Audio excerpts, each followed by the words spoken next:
Good evening and welcome to Monsters Among Us. I'm your guide, Derek Hayes.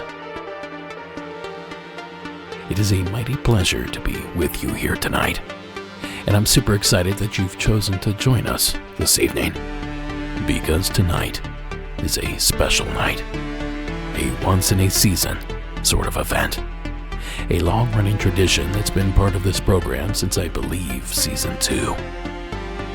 Hometown Legend season finale. Now for you newbies, hometown legends are simple. They're stories, legends, rumors, tales, or yarns from your hometown, the town you live in now, or a place that you've spent a considerable amount of time in. Now the rules here are quite flexible, and as a result we receive a wide sampling of stories. And for those wondering where and how hometown legends came about, I'll do my best to remember. The concept came to me early on, and I believe I came up with the idea because I was still struggling to get calls at the time. Or maybe at this point it was mostly ghost stories that we received, and I wanted to make a move to better include all facets of the paranormal landscape. That, and I knew there were listeners out there that did not have an experience of their own, but still wanted to contribute to the show in some way. So what started as a ploy to get more calls has become a bit of a show on its own. And this season's effort will likely top them all. But before we get started tonight, a quick warning. Most of these hometown legends stem from some sort of tragic event. Murder, suicide, abuse, neglect, you name it, and it'll probably be mentioned here tonight. So let that be your warning. And without further ado, please join me in welcoming our first guest of the evening. From the state of Missouri, please welcome Sarah to tonight's program. Hey, Derek and Sarah and Delaney and the Monsters Among Us family. I'm Sarah. I'm calling from Missouri, and I have a hometown legend for you. I used to live in a very small town in Leeton, Missouri. It only has about 550 people. We have a cemetery there called Mineral Creek Cemetery, and there's this glowing tombstone there. So I guess the legend goes that the woman was about to be married, and her groom stood her up at the altar, leaving her jilted at the altar. And I guess, like all jilted women at that time seemed to have done, she killed herself. Or she died of a broken heart or whatever. Anyway, I guess a little after her funeral, the cemetery caretaker noticed that her grave had been disturbed. And her family wanted to make sure that her body hadn't been taken. So they dug her up, and she was still there, but she had dirt under her fingernails. So since then, they say on certain days, her tombstone glows. So now a cool part of the story is that in the 50s, I guess there were some frat boys from the University of Central Missouri, and they learned about the legend, and for a few years, their pledges had to try to steal the glowing tombstone. And then Ripley's Believe It or Not caught wind of the story, and then they came to investigate, and they suspected that maybe the stone was made from like a natural material that glows whenever the temperature like varies. I guess if it varies like 40 degrees during the day and night, then this material will glow. But when they removed the stone, a different stone started glowing. So they thought, well, maybe it's just a reflection. But then when all the lights were shut down and it was an overcast night, it was still glowing. So they had to admit that something spooky was happening. So that's our hometown. And like everybody else, Derek, I love, love, love this podcast. Keep it spooky. Thanks for calling in your hometown legend, Sarah. Now, the legend of a glowing tombstone sounds unique, but it might not be as unusual as you might first suspect. St. Patrick's Cemetery in Shell Creek, Nebraska, is said to be home to a glowing stone as well. Veal Station Cemetery in Springtown, Texas, and Riverview Cemetery in Aurora, Indiana, also have reports of the same activity, as well as Weininger Cemetery in Byron Center, Michigan, and Strauss Family Cemetery in Lafayette, Louisiana. And there is one other well-known glowing tombstone legend on our radar that I would like to share with you here tonight. The Mitten State's very own glowing stones of Forest Hill Cemetery in the town of Everett. Now, legend has it that railroad workers once lived where the cemetery sits now. This was the 1830s or 40s. And as railroad workers were wont to do back in those days, they were prone to take up the bottle. And one of those heavily intoxicated workers was the cook's son, Marco. The cook worried about Marco stumbling home night after night, so each evening he would light candles that led from the tavern back to their home. Well, one of these evenings, Marco was stumbling home, following the candles lit by his father, when he came upon a group of men that stabbed him and threw him in the river nearby. Upon hearing the news, the cook ran to the river and dove in search of his lost son. But the water overtook him as well, causing both men to perish that evening. So legend has it now is that the cook, he would light these candles, and then after he perished or died trying to save his son, someone continued to light the candles and nobody could figure out who was doing it. They thought someone lit them a pathway to get back, but in actuality, when they got up to the area where they thought was lighted, there was no light there. Well, after that, the superstitious men abandoned the camp, and by 1861, Forest Hill became a cemetery. And ever since, something unexplained has been happening. As where I'm standing now, we're on this hill, the headstone started glowing. And there's no rhyme to reason to it. I mean, and nobody can figure out, everybody's been here. There's been many studies, there's been books written about this cemetery, and they just can't figure out what's causing the headstones to glow. Glowing gravestones? Gotta be a pretty good prank, right? I'm not joking, I actually personally have seen them, and I haven't been scared of anything. I don't believe in ghosts, but they were glowing that evening. And this was in 2000, 2007, and 2008. I haven't done it since because I was satisfied and I didn't want to put myself in harm's way and thinking if I keep going back and maybe, I don't know, you never know. Supernatural stuff, who knows? Now, believe it or not, they're interviewing the chief of police there in Everett. Whatever that's worth. And that clip comes courtesy of Corey Adkins over on YouTube. And here's the kicker and the main reason I'm bringing this clip up. Because it doesn't only cover a cool and relevant subject, but it also offers up a bit of proof. If you watch the video, they actually have footage of the tombstone glowing. You can see what appears to be two lights just a few feet apart at first. Then the third light appears over top the left light, creating a bit of a triangle shape before that top light brightens, then extinguishes itself. It's super interesting and well worth a look if you go over to our show notes at monstersamonguspodcast.com and by clicking on the show notes tab. If you're not driving or something, I highly recommend you open that page up and follow along, clicking on all the notes that we offer up. There's a ton of additional information there, that Delaney and I have gathered specifically for you in this episode. So be sure to unlock an additional layer of Monsters Among Us by visiting tonight's show notes. And a big thanks to Sarah, once again, for calling in. Now folks, time to pay the bills. But when I come back, I have a plethora of paranormal stories to share with you. Don't touch that dial. Of having wants and desires for the future? How do we know? You ever need to see a doctor? Now, if you're looking for edibles that just make you feel good instead of too high, check out Lumi Gummies. Consistent, mellow, and super delicious.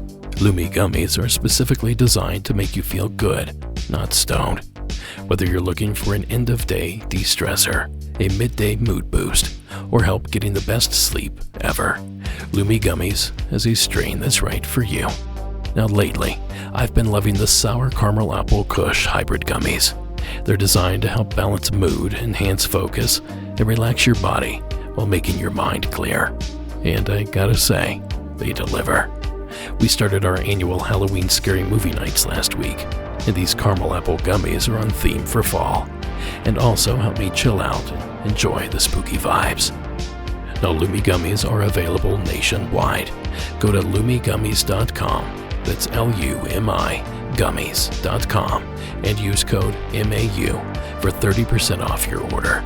Again, that's L-U-M-I, gummies.com, and use code MAU. Lumi Gummies with code MAU. To get your cash back, it's been proven to be very safe in... Now, we've already briefly touched on railroads a little bit. The rail worker camp turned cemetery there in Everett, Michigan. But why not breach the subject completely with this call from David down there in Texas? Hey, Derek Hayes and Monsters Among Us listeners. This is David in Wilson Polk, Texas, originally from San Antonio. When I lived in San Antonio, there's a lot of legends over there.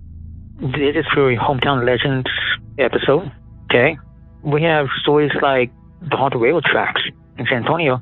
They've even appeared on television a couple of times. People like Zach Bagans and Ghost Adventures, they try to debunk the railroad tracks, but as somebody that lived close to those railroad tracks, I can tell you it is true that if you put your car in neutral right before you get to the railroad tracks, which is like an uphill slant, to it, that car will be pushed over the railroad tracks. It will be definitely pushed over it.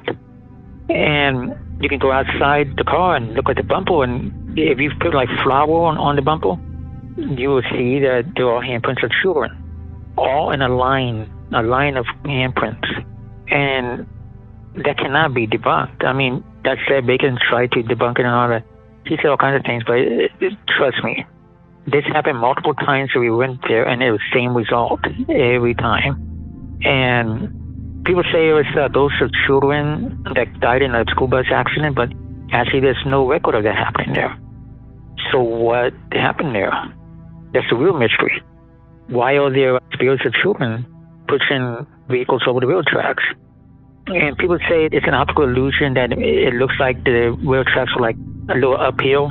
But even if that is optical illusion, that part, why the hell are handprints of children pushing the vehicle over the railroad tracks? It's still being pushed over railroad tracks. And they're on the south side of San Antonio.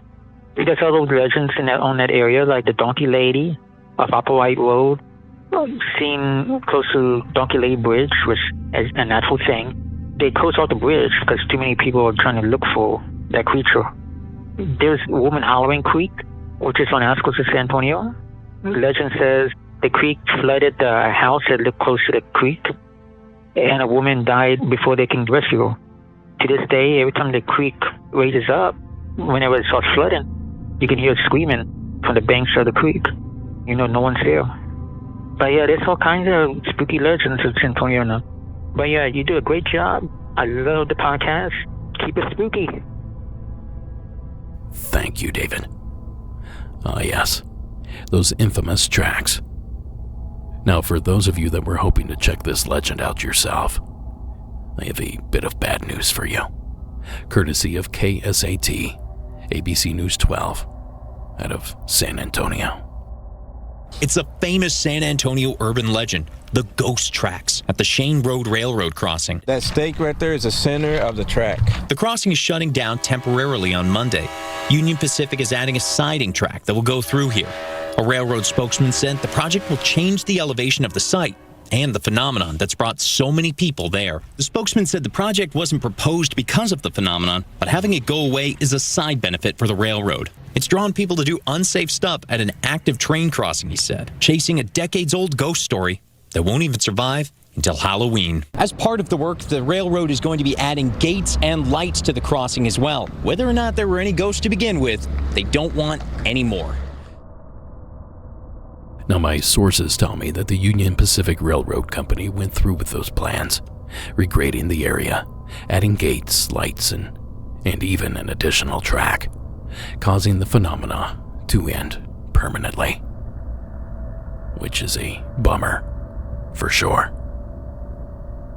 But I remember this location from an episode of the television series, Fact or Faked, Paranormal Files. And if you can find that episode, you can take a look at the legend in action, and maybe even hear a few alternative explanations. Sadly, at this point, that's about all we have. So it's sad that it's gone, but David, we sure do appreciate you keeping the legend alive here with us. So thank you again for taking the time to call in. Alright folks, if you have a story you would like to share here on the show, give my hotline a call at 888-608-NIGHT. That's 888-608-NIGHT. Or you can record your story as a voice memo and email the file to me at monstersamonguspodcast@gmail.com. Now folks, this next entry comes to us from a familiar voice. Please welcome Vince from Illinois back to the program.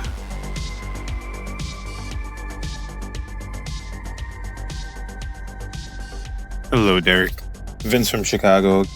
I've been meaning to send this in for quite some time. Every time I hear you mention submissions for hometown legends, I tell myself to send in my call, but always get sidetracked and forget. Well, not this time.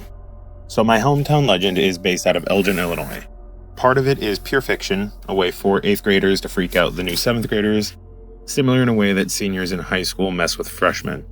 The other half makes me consider that there could be some truth to the tale, if not completely disconnected, with a backstory created to explain the phenomena. So, the story goes that Ellis Middle School was named after a former student, Emmy Ellis, when in reality, Emmy was an actual person. She was an elementary school principal and then the head of the English department of Elgin High School. The story is that Emmy U. Ellis was a student who attended the middle school who died in the school's swimming pool. This is where liberties really go wild because Ellis doesn't have and never had a swimming pool.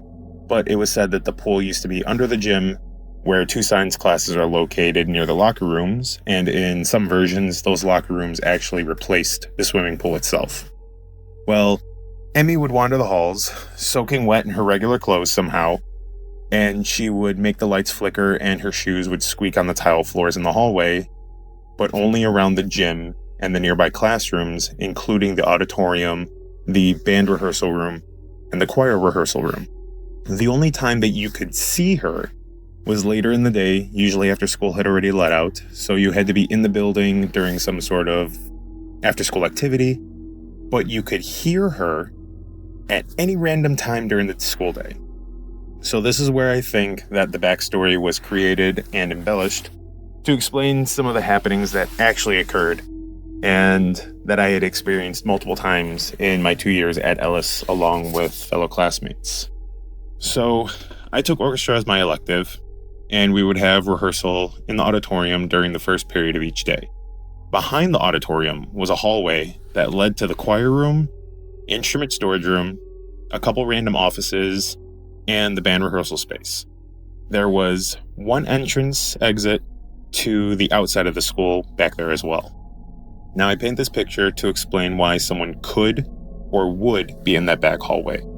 So, on more than one occasion, orchestra, band, and choir rehearsals would be in progress, and we'd all hear the squeaking of shoes and doors opening and closing in the back.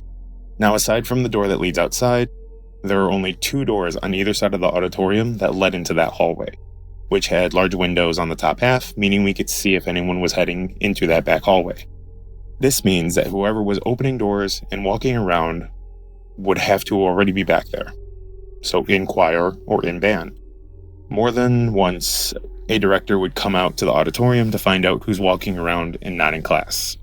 Unfortunately, there was no answer. I do recall one morning, I arrived late and was coming from the back hallway after grabbing my instrument. Not 5 seconds after I walked out onto the stage, we heard the doors opening and shoes squeaking again. My orchestra director whispered at me to run out back to catch whoever was back there.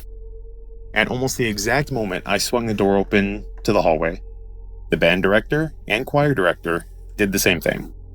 We looked at each other, wide eyes and mouths open, nervously said hello to one another, and slowly closed doors to our respective areas.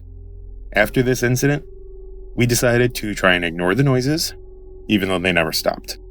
Never did find an explanation after searching and searching, so I'm chalking it up to a tulpa of some sort. After years and years of students telling and passing on this legend of this fake MEU Ellis.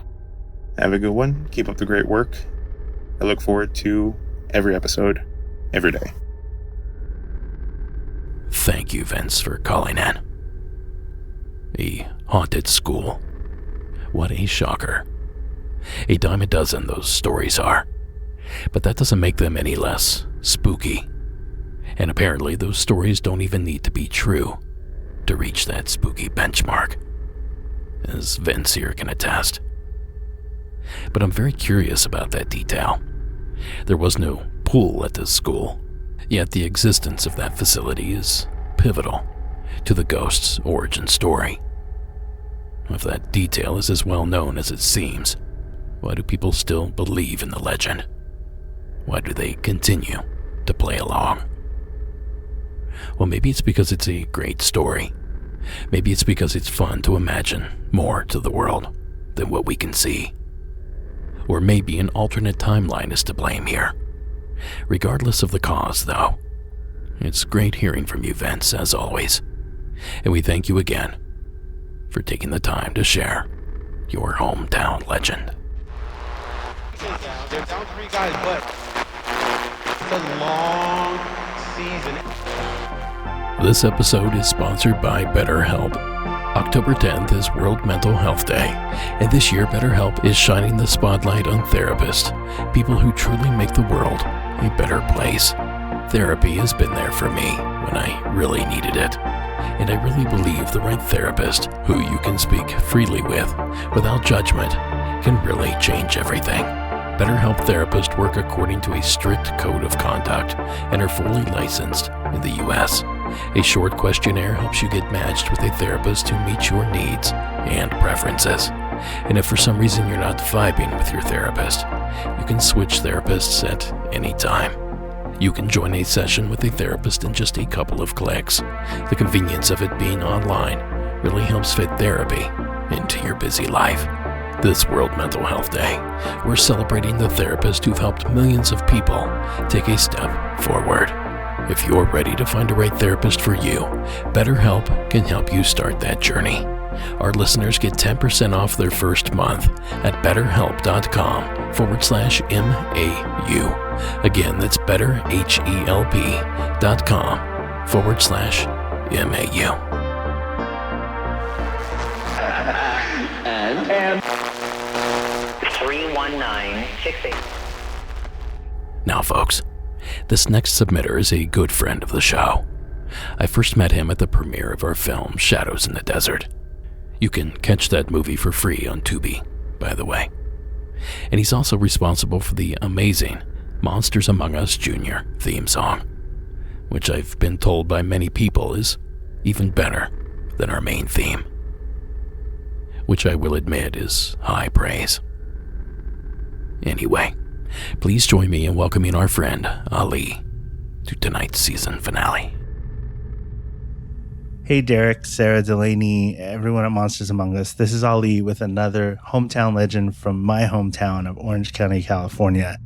I was actually inspired to call this in because of John's call from Nevada on season 19, episode 46, when he said he was driving from Las Vegas to Newport Beach and heard knocking on his car.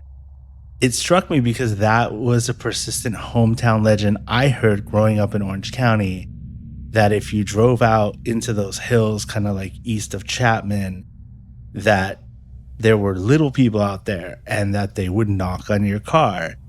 It was just one of those rumors you just heard growing up that you couldn't confirm back in the 90s because we didn't use the internet for that. You couldn't really do that back then. And I didn't give it much stock because it was always like, oh, a friend of a friend or my cousin's friend or something. It was always kind of like a once removed thing. But back before Google Maps and MapQuest or anything, kids would just drive out there in the middle of the night to see if they could find the little people or if the little people would knock on their car. And then once I got to high school and people started getting their driver's licenses, it was like a thing people would do. They would drive out there, get lost just to see if they could find the little people and if the little people would knock on their car. I remember there were some older kids at the time I worked with who tried it themselves one weekend and then came back and were like, oh, no one knocked on our car. We were way out there. But yeah, it was the thing people did. It was a persistent legend. Another thing about those hills out there is that like Orange County's known for being suburbia, but those hills are really dark. To this day, they're pretty undeveloped, and they were even less developed back then. I mean, a lot of that part of Orange County was less developed, so it was a really kind of spooky place to us growing up. And there were legends that, little people were out there and they'd knock on your car because they didn't want us there.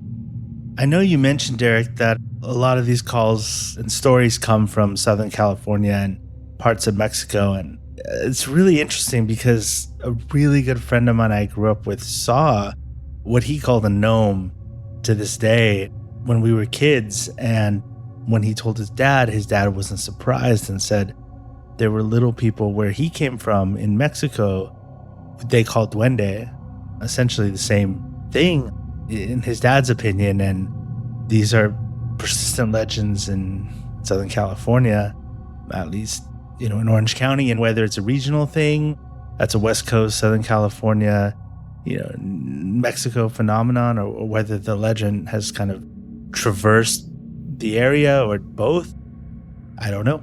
But all I know is that I thought it was just really interesting because John from Las Vegas was curious if anyone else knew about this and had experienced this, and I haven't experienced it, but I absolutely know a lot of people who claim they did or claim their friend did growing up in Orange County. It's a hometown legend that John probably knew nothing about, but I guess experienced himself. So there you go. Thanks so much, Derek. Have a good night. Thank you, Ali. Now, Ali references a previous encounter that took place in the same area. So let's jog our memories on that entry from John in Nevada and from season 19, episode 46. Here is a truncated version of those events. We decided to travel down from Las Vegas to Newport Beach in our minivan, and it was probably about close to midnight, pulling into Orange County. We were traveling down the 91 to the 55 off of I-15 headed towards Orange County. We're traveling about 80 miles an hour in the van in the fast lane. There's suddenly two knocks at the front of the car, and then a couple seconds later, two knocks on the passenger side door on the outside, then two knocks on the middle row door a couple seconds later, then two knocks on the back panel of the car a couple seconds later, two knocks on the rear of the car. And as this is happening, we're all starting to say, who's doing that? And then two knocks at the driver's side back panel.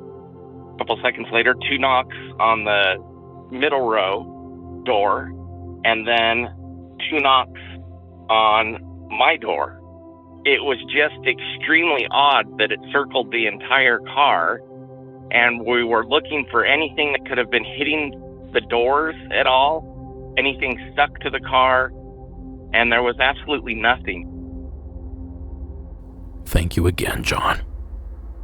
Now, for those of you unfamiliar with this area, if you know where Disneyland is, the spot is only about 5 or 6 miles northeast of there, near the Santa Ana River, the very same river that runs past the mountains that I live in. And since I do live in the relative vicinity, the greater SoCal region, if you will, I have all sorts of paranormal books on the area, and I scoured each and every one of them, hoping to find some mention of this phenomena. But sadly, we came up short. Poking around the map, however, did help me realize that this area is also very close to Black Star Canyon, a place that gets mentioned on these Hometown Legend episodes quite often.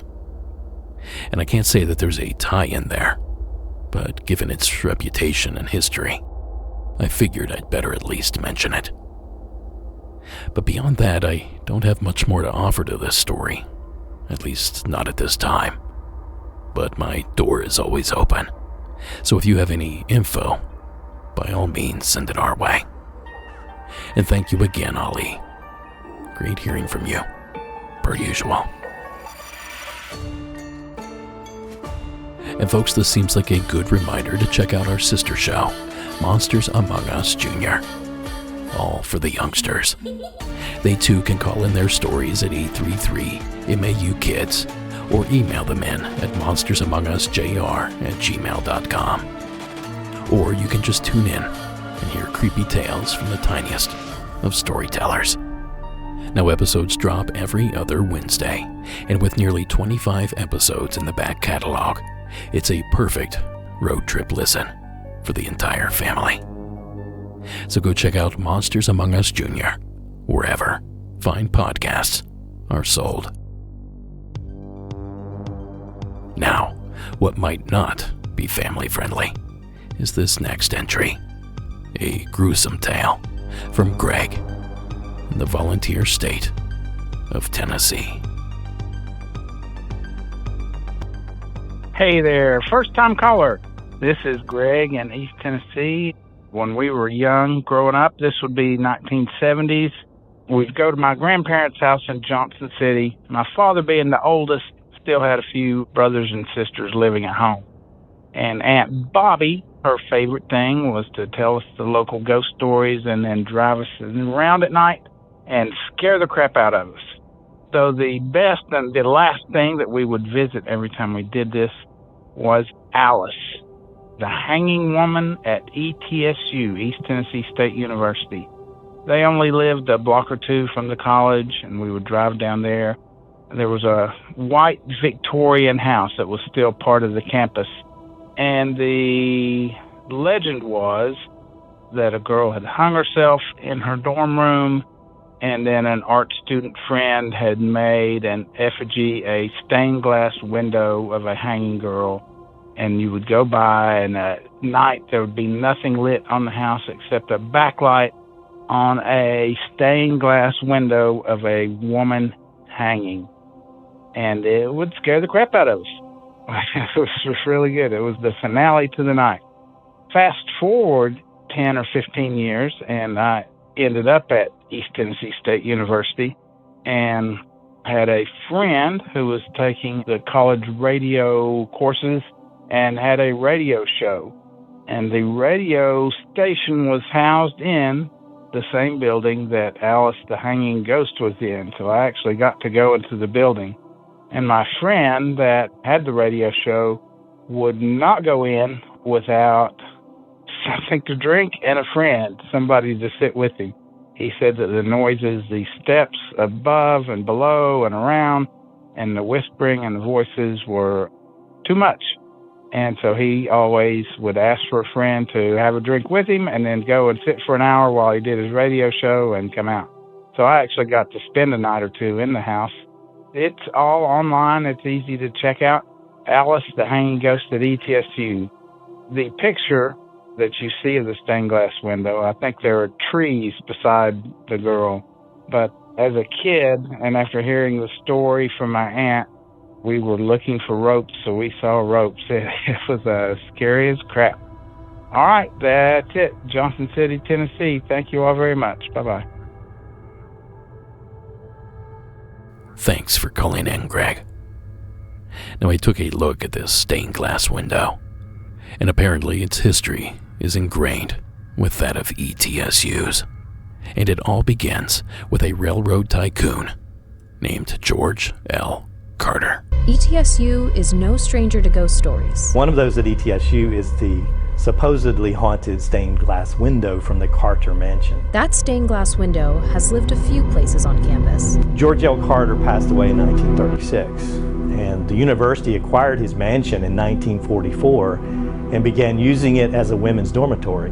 Soon thereafter, the students began to tell stories of strange noises in the house, centered around a stained glass window. That building was torn down in 1984, but the stained glass window stands watch in Nix Hall. Nix Hall also housed the library from 1931 to 1999.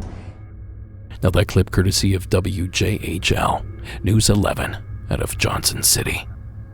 And according to some other articles I got my hands on, the activity and the stained glass window has since moved yet again, this time to the DP Culp Center. And yes, apparently the activity continues there as well. Now, before I move on, I will mention that there are several clips in the show notes that will allow you to lay eyes on this possessed piece of art. And I can't say for sure that it does depict a hanging woman. I don't see that necessarily. But I will say the window is creepy as all hell, even without that detail. So go to monstersamonguspodcast.com and smash the show notes tab to take a look for yourself. And be sure to let us know what you think. Thank you again, Greg, for calling in.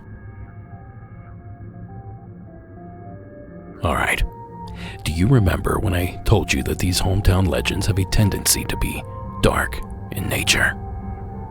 Well, this next one might take that notion to extremes.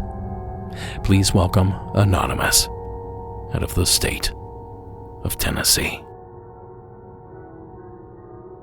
Hey there. This would go probably under the hometown legend, and this is not a tale of the paranormal, but it is a little macabre and a good story if you've never heard it before.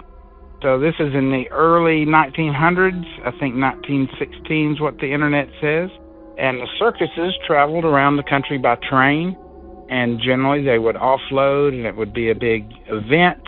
People would come out to watch them unloading the animals and things, and then they would march everything down Main Street, right through the center of town.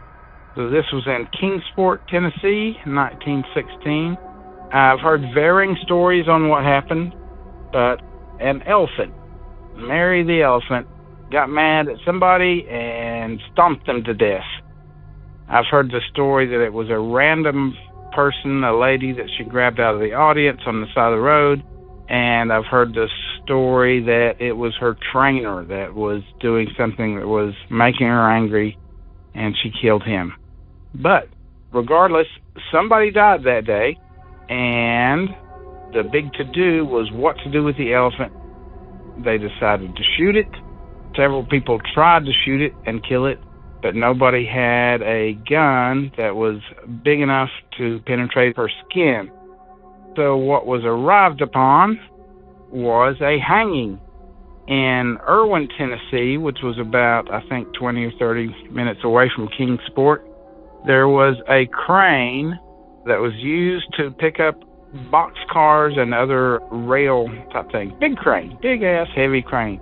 And they decided to hang the elephant. So they shipped the elephant by train down to the Irwin train yard, where a noose made of chain was affixed to her, and they hung her to death. So Irwin today is still the hanging elephant town. Again, not paranormal, but pretty weird if you've never heard it. I hope everybody has a great day. I'll call back soon. Bye. Now, how can we have a great day after hearing about that? Damn. The old days were pretty brutal. Now our caller seems a little unsure about the details surrounding these horrific events, so he took the liberty, or Delaney did rather, of finding a local source of information that could help fill in a few of the gruesome details. And one of the first things that I discovered was that there is a true version of this event, and we're lucky enough to hear about it from a witness that was present that tragic day. The following interview was conducted back in 2005 by WBIR NBC News 10 out of Knoxville. This is Alma Brown Taylor, who was only 5 at the time, but got a front row seat to the event that gave Murderous Mary her infamous nickname. When the news came out, circus was coming to town. All the farmers wanted to come, bring their children. My mother and a lot of other folks had their children up in these paths, watch the elephants being taken to be watered. A new elephant handler named Red Eldridge led the path of the pachyderms. He was riding on top of Murderous Mary's head. Alma saw the moment Mary got that nickname. It started over a watermelon rind. When Mary reached over with her trunk to get that and put it in her mouth, he took his pick and punched her behind the ear. She took her trunk and just deliberately reached up, wrapped it around him, brought him out and slammed him down in that gravel road. The best I can remember, that man's body splattered all over that gravel road. She slammed him down there so hard. Jesus, that's rough. But believe it or not, that wasn't the end of Murderous Mary's bad day. And coincidentally enough, that was not her only first-hand account of the events that took place that day. Lawson Reams was 6 the day that Mary was hung. He'd snuck up on the roof of a boxcar to get a better view of the action. I'll let him tell you how our final moments went as he witnessed them firsthand.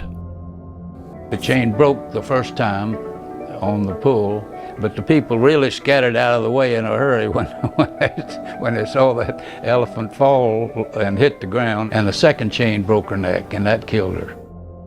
What a grisly way to go. And hopefully she lost consciousness before the first chain snapped. Now, I find it hard to blame Mary here. If a little creature 1/100th of my size hooked me behind the ear, I might contemplate doing the same thing she did. The problem here is that she followed through with those actions. And apparently, even for animals, actions have consequences. Now, thank you for taking the time to share this wild and tragic story, caller. What a thing for a town to be known for. All right, folks, the show is nowhere near being over, but it is time for another quick break. But don't go anywhere, because you're really going to enjoy what I have coming up for you next. I'll be right back.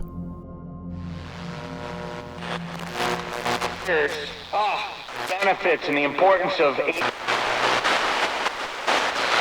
What was it, a laundry room to be allowed?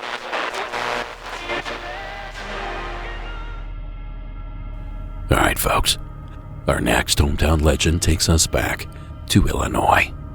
Please welcome Aaron to the program. Hey, Derek. Aaron here, calling from Chicago. Longtime listener and patron, first-time caller. Wanted to call in and take you up on your hometown legends offer. Grew up on the south side of Chicago in Park Forest, kind of famous for being the first post-World War II planned community, and also the site of the largest meteorite shower in a highly populated area in March of 2003. But kind of wanted to shoehorn in a hometown legend about the party house. If you were in like the, alternative or party scene in the early aughts in the South Burbs, definitely would have known about this house. Shout out to Dave-O if you're listening. Essentially, this house was super haunted. Stuff would fall off of shelves, stuff would go missing and then be found again.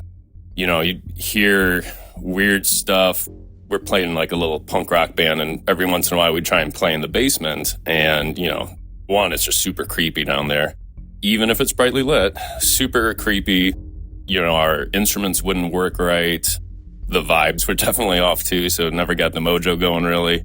Weird feedback, weird, like, you know, equipment just malfunctioning altogether. But anywho, all things must come to an end. That summer of 03, I think, his dad finally put the house up for sale, and, you know, they moved out. And while it was still on the market, my buddy showed me how to get in if I wanted to. And my buddy and I were kind of, you know, pre-gaming over there, just the two of us, waiting to see what was going on for the night. You know, whole house is empty. We're just in the back room, having the first rip of the night. And all of a sudden, we start to hear somebody walking around upstairs. And we're like, oh man, are there like squatters in here or something? So we like grab the baseball bat that's always at the back door. And, you know, we're hollering like, who's up there? Who's up there? You know, we go upstairs. It's an empty house, so there's not like anywhere to hide. But, you know, you could still feel that somebody was there. You know, you get that sense of like a presence, you know, and super creepy. We could feel someone up there, clearly no one in sight. Go back downstairs, go to the basement, kind of look around. But again, it's super creepy, so didn't really do too thorough of a job, and that's not where the sound was coming from anyways. They're like, all right, well, maybe we're just stony baloney and, you know, making it up or something.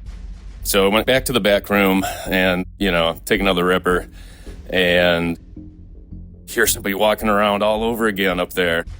And we're like, all right, we got to get out of here. It's too much. But yeah, that house is super haunted.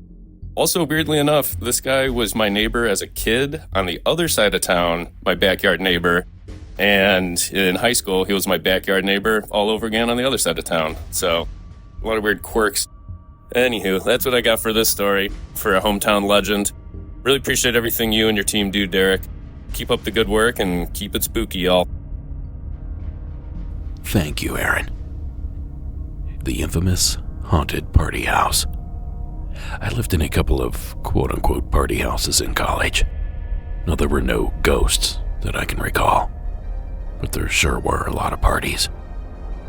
So it's pretty cool that this place has a reputation for not only being a hangout spot, but for having a fun little invisible guest there as well.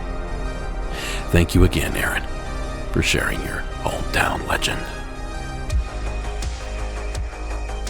Now, folks, don't forget to pick up some Monsters Among Us merchandise. The holidays are right around the corner, and a shirt, bag, patch, pin, or sticker pack would make a great gift for that MAU lover in your life. So visit monstersamonguspodcast.com and click the shop tab. Get started now before things begin to sell out.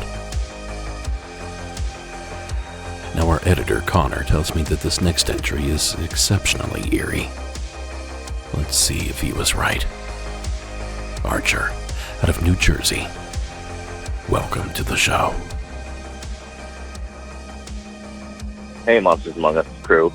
This is Archer from New Jersey, but I used to live in Poughkeepsie, and this is a hometown legend that actually became true. Not paranormal, but it is something that was just so gruesome that I think you'll want to share it anyway. So in 1985, a teacher went missing in Poughkeepsie. Her car was found at the Galleria Mall with the doors unlocked, and her son had died mysteriously, drowned in a pool in the backyard. He was like 20 years old or something years earlier, and everybody had a lot of suspicions about the husband killing one or both of them. So, 1985, the wife, Miss Nichols, is reported missing. And in 2013, one of my brother's best friends from high school was part of a construction crew that basically went through people's houses after they were deceased. Now, the name of this guy was James Nichols. And he lived to the ripe old age of like 85, and he was a hoarder. He said, you could barely move once you got into the house. Every room was packed with boxes and crap and trash, throughout. They found several dead cats throughout the home, and this wasn't a big home. Now, when they got down to the basement, they found a refrigerator that was like bolted to the wall. And when they tried to remove the refrigerator from the wall, it ended up pulling an entire piece of the wall off. Now, behind it was a steel door with a doorknob that had been broken off. They had to excavate the entire house, so they ended up going into the room. And inside the room, they can see cellar doors to the outside, but outside, those doors had been paved over by a cement patio in the backyard. So there was no way into this room. And in the back of the room, behind tons of boxes and trash, was a garbage. Big green garbage can. And inside it, they found hair, bones, skull, wrapped in a trash bag. And it was the wife that had been missing 30 plus years. Now, the husband was always a suspect, but the police had nothing on him. But he would always say creepy things like, "You're never going to find her." But they had no proof that he was the one who made her disappear, until my brother's friend and the excavation crew found her remains in a secret wall in this guy's basement. She was killed by blunt force trauma to the head, so it's clear that he killed her. And since he died before they found the body, he got away with it. So that's the hometown legend. Everyone suspected this guy. Nobody could prove it. And then it took an excavation team coming through the house and all the trash to find a secret wall and a secret door where her body was. Thank you, Archer. Yikes. It kind of makes it sound like you can get away with murder if you hide the body well enough. And I once met a guy that worked down at the Ohio Power coal pits near where I grew up. They dig these massive holes and then just fill them back in once they'd scraped all the coal free. Well, this guy, whose name I can't even remember, told me that if he wanted to hide any bodies, he'd sink them in the pond the day before they fill it in, sealing the body forever under hundreds of feet of earth. Now, there's a reason I can't recall this dude's name. We didn't exactly become friends after that comment. What he told me stuck with me, even to this day. And I'm reminded of what he said when I hear this horrid story from Archer. Just a little too on the nose. And no, I don't believe there are any missing persons from that area that would suggest this guy was anything except weird. And let me tell you, if being weird becomes a crime, we're all gonna have problems. Nevertheless, thank you again, Archer, for sharing your hometown legend.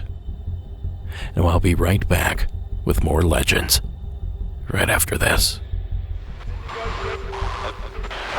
One portion of the building may be salvaged.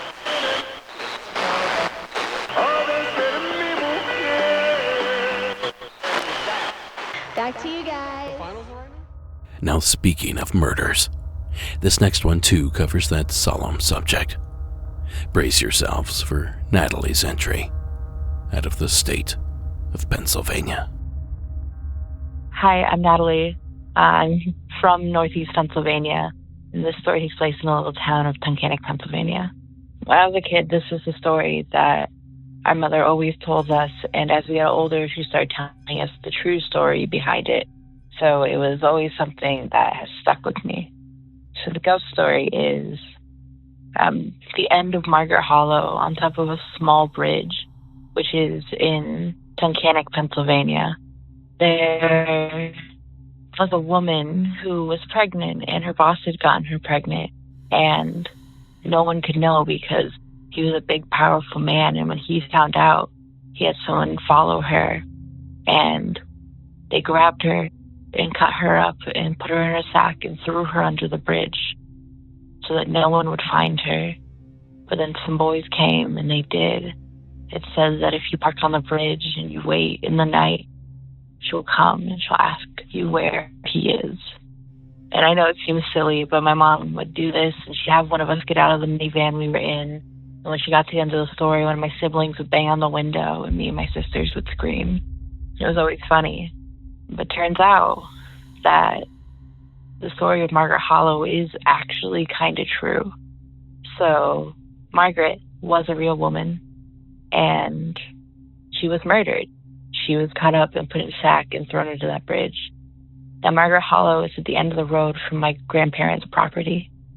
And when my grandfather was a young boy, him and his friends used to put traps out there under the bridge to catch muskrats and things like that in the winter. And it was him and his friends that had found her in the burlap sack under the bridge. And my stepmom was super into this story and had written about it in college and had talked about it. And I often think about it still. And every time I take someone up there, I tell them about it and what happened to her.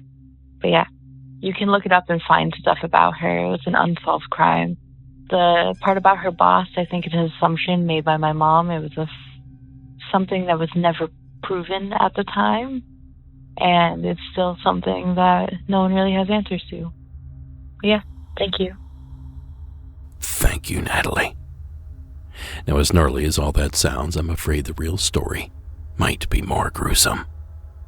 According to the Wikipedia page, at least. 19-year-old Margaret Martin vanished on December 17th, 1938, after meeting a man who claimed he had a secretarial job. 4 days later, her brutalized body was found in a creek 25 miles from home, showing signs of strangulation, beating, and attempted dismemberment. Despite a massive manhunt, dozens of suspects, and even a false confession, the case remains unsolved to this day. Margaret's killer was never found. A little bit too true crime for me. But take a drive down Margaret Hollow Road between Tankannock and Centermoreland late at night and let me know if that story slides more into the paranormal realm and out of the true crime one. Either way, thank you again, Natalie, for sharing that entry. Oh, and I also found the original New York Times newspaper article covering this murder. I thought that was interesting enough to share in tonight's show notes. All right, in keeping with the theme of ghostly women, please welcome Matthew, who takes us to Tennessee for the third time tonight. Hello, Derek. This is Matt from Tennessee, and I have a hometown legend for you. In Bradley County, that's in the far east corner of Tennessee, we have a local ghoul called Tall Betsy, or the Lady in Black. In the late 1800s and into the early 1900s, there are actual news stories about an abnormally tall woman who wore dark clothes and yellow work gloves, and she would frighten pedestrians on Church Street. So you can actually find these articles if you dig. They're pretty interesting. There's no solid evidence that our tall woman was a goblin or a witch, but she did become a local boogeyman. Parents began telling their kids, "Get home before dark, or Tall Betsy will get you." So fast forward to the 1980s, and Bradley County's downtown area, which was once the cultural center of the town, was becoming drab and underutilized. So a prominent local businessman who had grown up hearing these stories of Tall Betsy, he proposed this big Halloween block party, which he would manage under the condition that this character, Tall Betsy, was officially adopted as the mascot. The businessman fashioned some folkloric backstory for this character.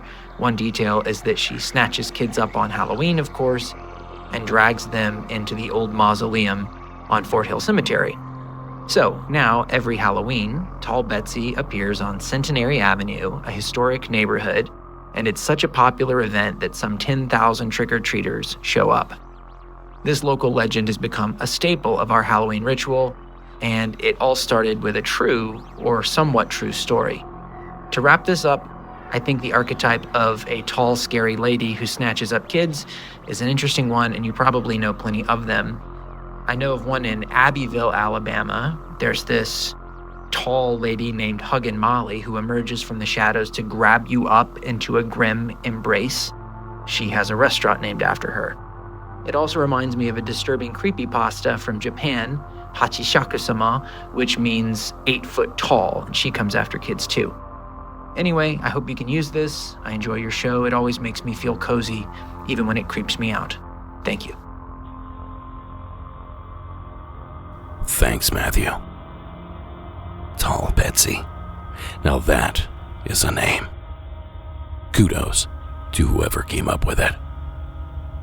Now, according to the man that is said to be responsible for Tall Betsy's resurrection, a man named Alan Jones, before she was a Halloween goblin, she was once a real person.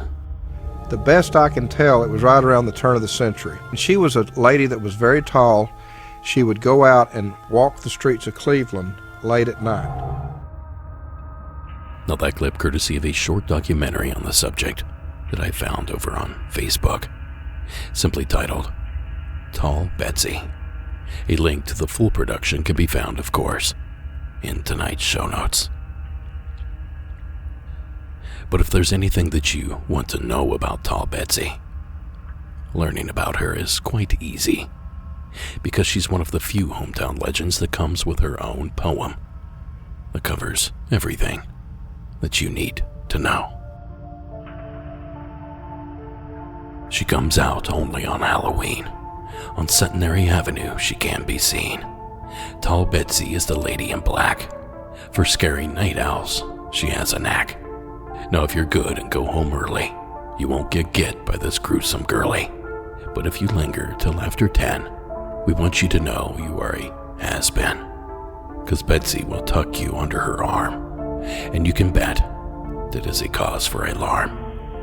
To Fort Hill Cemetery she will go, to her mausoleum with you in tow. If you don't escape before sunrise, I warn you now, you will be her prize. She will have you for breakfast, I do not jest. You'll be on the menu, but not as her guest. Your bones she'll dump in that old well at Arnold School, and no one will tell. Your parents, they'll worry and fret.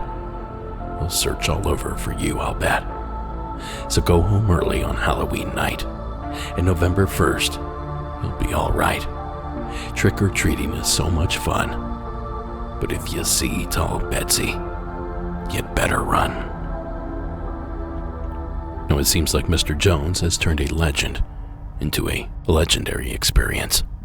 He's convinced an entire town to go all in on Betsy, and not only am I here for it, but judging by the attendance of this celebration, many others are as well. Now, I'd somehow never heard of Betsy before tonight, so a big thanks to you, Matthew, for the introduction.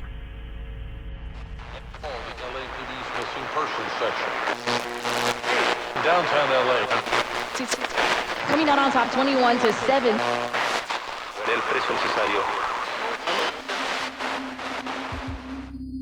Alright, folks, here's how this is going to work. This next call is your final entry for the episode. But the good news here is that this is only part 1 of your season finale, Hometown Legend special episode. Part 2 will be released for Thursday's episode, so be sure to tune in then to hear the back half of these amazing calls. Now, speaking of amazing calls, this next one is one of my favorites out of the entire bunch. Please welcome Pete to the program. Hey, Derek. This is Pete from Texas, and this is for your Hometown Legends. We're originally from West Texas. Back in 2014, we attended the annual Texas Bigfoot Conference in Jefferson, Texas. That's in Far East Texas in the Piney Woods. And I retired shortly after that, and we wanted to live somewhere nice but still be in the state of Texas. So we remembered the tall pine trees and decided to look for property over here. And the following year, we moved over here. didn't realize that Jefferson, Texas has its own Bigfoot. It's called the Marion County Monster or Marion Monster.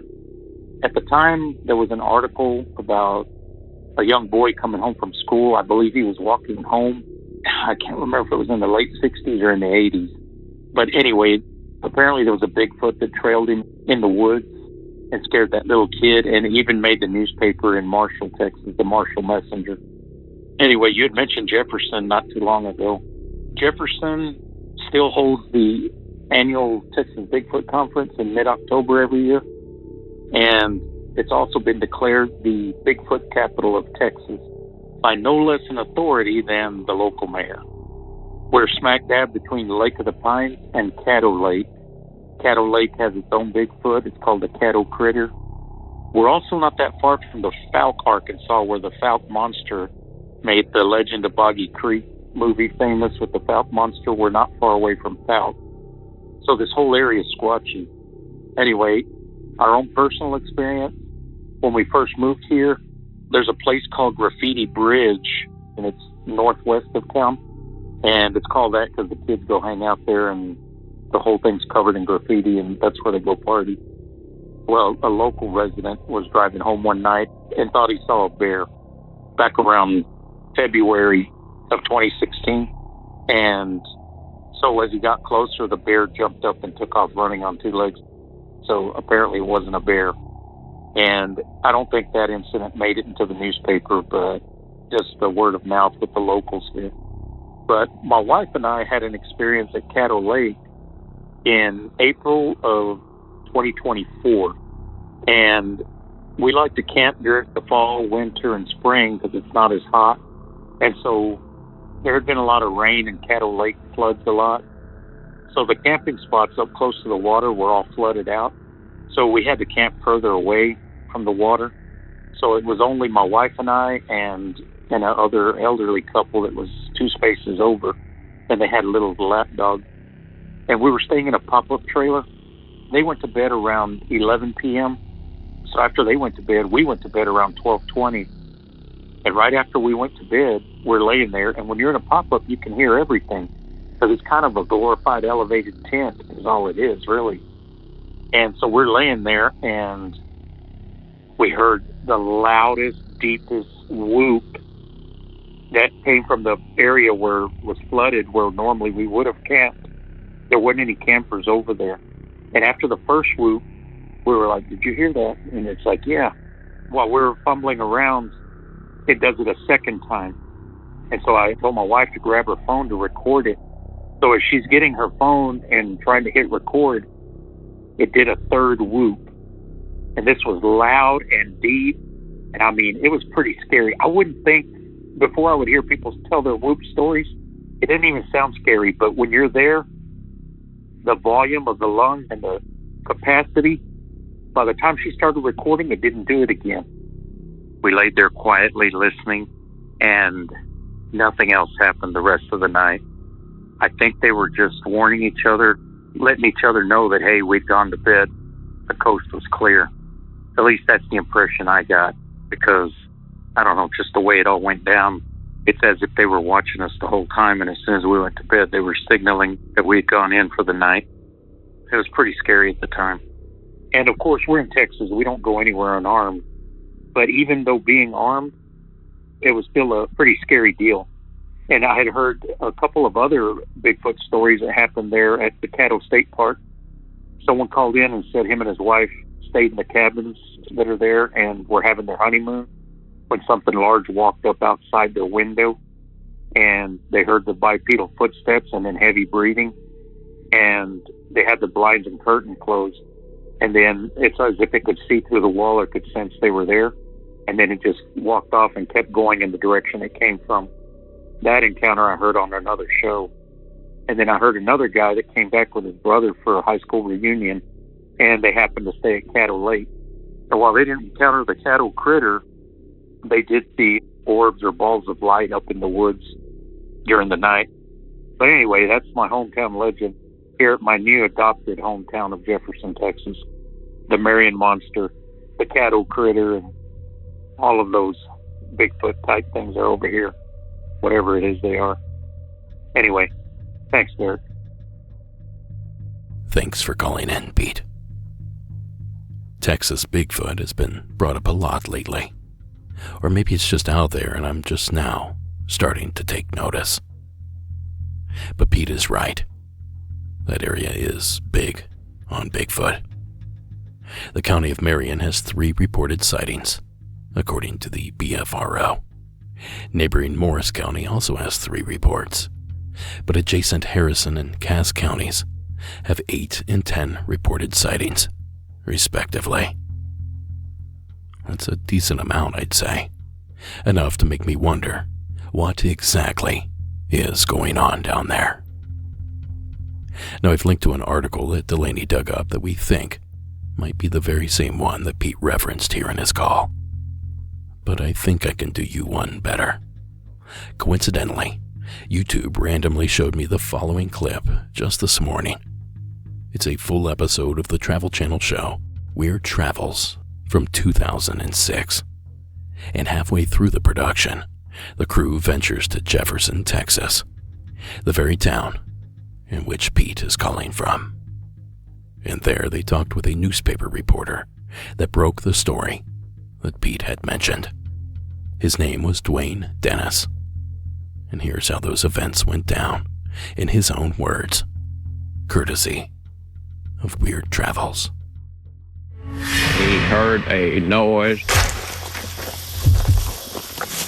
He turned around and looked, and he said there was a huge man.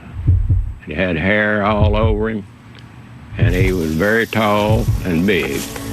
And he started running, and he said he tore the soles off of his shoes before he got to his home.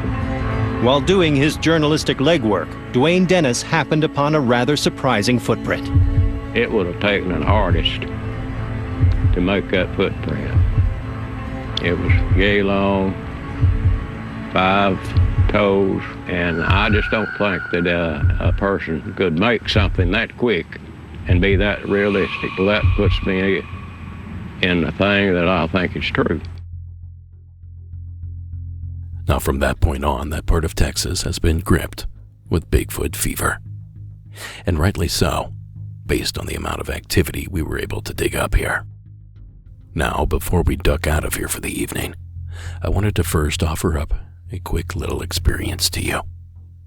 In his call, Pete had mentioned that when he hears people describe whooping sounds, howls, and other strange vocalizations that they suspect may be coming from the big guy, that it doesn't really affect him. In fact, he claimed that the sounds really aren't all that scary. But when he found himself out there in the expansive wilderness, and he heard that sound, it invoked an entirely different feeling. So to give you a bit of a taste of what he was describing, I asked our editor Connor to build a little soundscape for us, putting you in the bayou, out under the stars, beneath the light of the moon, where all you can hear are the crickets, the frogs, the water lapping, and then suddenly, this.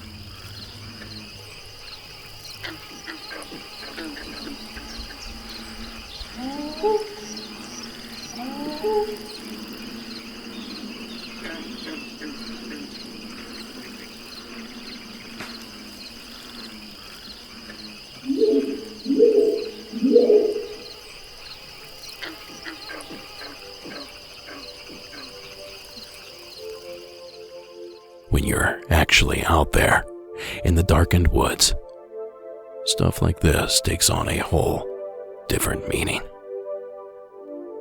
Now, a big thanks to Connor for putting that together, and another big thanks to Pete for calling in, and a huge thanks to everyone else that called in here this evening. And why not throw a massive thanks out to all of you listening here this evening? We couldn't do it without you. Now, like I said, I will be back here on Thursday with part 2. But until then, Monsters Among Us podcast is written and produced by me, Derek Hayes. Copyright Red Crow Media. Additional support is provided by Sarah Carter Hayes, Delaney Bowers, and Connor Ryan. All media used in this production is done so under the protection of fair use. Give us a like and follow on our social media pages. Give us a like and follow on YouTube. Leave us a rate and review wherever you can. And be sure to join us on our Discord server. And don't forget that you can catch the show every Saturday evening at 10 p.m. Eastern on the UNX Digital Network. Just visit unxnetwork.com to tune in. And lastly, tonight's score was provided by Iron Cthulhu Apocalypse, Co.ag Music, and Carl Casey at White Bat Audio. Don't forget about our film. Go to BorregoTriangle.com to tune in. And don't forget, international fans, you can finally watch the film by going to the website. Now, don't forget to join us in the Beyond either. MonstersAmongUsPodcast.com and click the Beyond tab. And I guess while I'm at it, don't forget to join us here on Thursday for the conclusion of Season 19's Hometown Legend Finale Special. Now, until I see you again, keep it spooky. And of course, have yourselves a good night.